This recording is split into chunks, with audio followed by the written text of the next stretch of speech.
Deutschland ist sehr, sehr stolz, hier unterstützen zu können. Die Partnerschaft mit JCC ist eine seit langem bestehende Partnerschaft und durch das THW, was das deutsche Agency ist für Civil Protection, sind wir sehr stolz auf diese Partnerschaft und werden diese auch fortsetzen.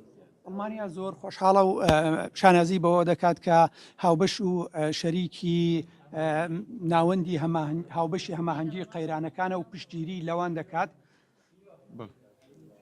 Also insofern nochmal möchte ich mich ganz herzlich bedanken beim Direktor für die Zeremonie heute und ich freue mich sehr, dass wir hier gleich noch eine Exercise vorgeführt bekommen, wo wir sehen können, wie die Fahrzeuge, die wir heute übergeben, auch tatsächlich genutzt werden. زۆر سپاسی بەڕێوەبەریش دەکەین کە ئەمڕۆ لێرەیە ئێستاش دوای ئەم دیدارە نمونەیەک دەبینین لە یا سیناریۆیەک دەبینین لە کارەکانی ناوەندی هاوشی هەماهەنگی بۆ چۆنەتی ئەنجامدانی کارەکانیان.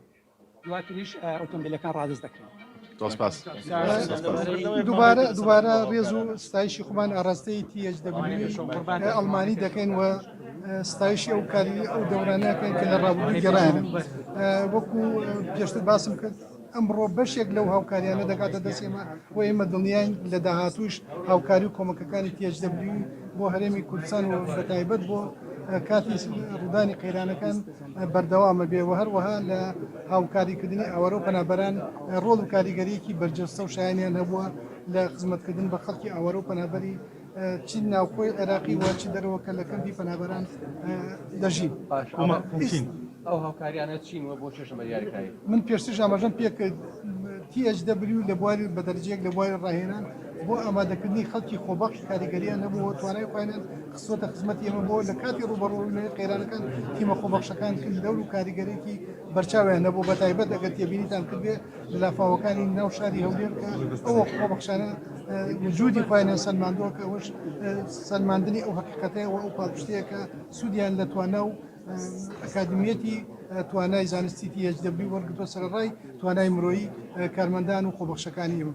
لەپاڵ ئەوە دروستکردنی چەندین سنتەری لۆجستی بۆ گواستنەوەی کەلوپەر و پێداویستی کەمپی ئاوارەکان و هەروەها قەیرانەکان. سەرڕای ئەوە ئێمە لە داهاتوو پلانمان هەیە کە کۆمەلگایە گواتە مرکز تەدیبی بکەینەوە بۆ کاتی ڕوودانی بوومەلەرزە بۆ ڕاهێنانی ئەو خەڵکانەیە کە لە بواری بوومەلەرزە و کارەساتە سروشتەکان دەتوانن هاوکارمان بەتاکید ئەو سنتەرێکی ناوەندی بەڵام کۆمەکەکان بۆ پارێزگا و دارەسەر بۆ Ich möchte gerne noch eine Sache ganz kurz sagen, weil der Direktor das zu Recht erwähnt hat.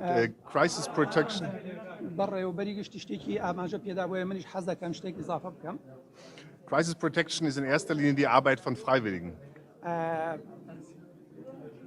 ڕوبەڕووبوونەوەی قەیرانەکان یاخود پاراستن لە کاتی قەیرانەکاندا پێش هەموو شتێک کارێکی خۆبەخشانەیە. Und deshalb möchte ich diese Gelegenheit nutzen, diesen ganzen Freiwilligen zu danken für ihr Engagement, denn sie machen das in ihrer Freizeit, sie machen das freiwillig und das ist das Rückgrat von Civil Protection und deshalb geht mein ganz besonderer Dank an die Freiwilligen in Kurdistan, die sich hier engagieren. بۆیە دەمەوێت زۆر سوپاسی ئەو خۆبەخشانە بکەم چونکە کاری پاراستنی مەدەنی زیاتر لە لایەن خۆبەخشانەوە خۆبەخشی ئەنجام دەدرێت هەروەک بەڕێزیش ئاماژەی پێدا بۆیە دەمەوێت لێرە دووبارە زۆر سوپاسی ئەو خۆبەخشانە بکەم کە کات و توانای خۆیان لە ڕابردوودا لێرە خستۆتە خزمەت. وتەکانان بە کۆتا دێت زەحمەت دەرەوە هەم ئۆتۆمبیلەکان ببینن و هەم ئەوەی کە ئەو سیناریۆی ئامادە کراوە لە بواری وەڵامدانەوەی قەیران ببینن.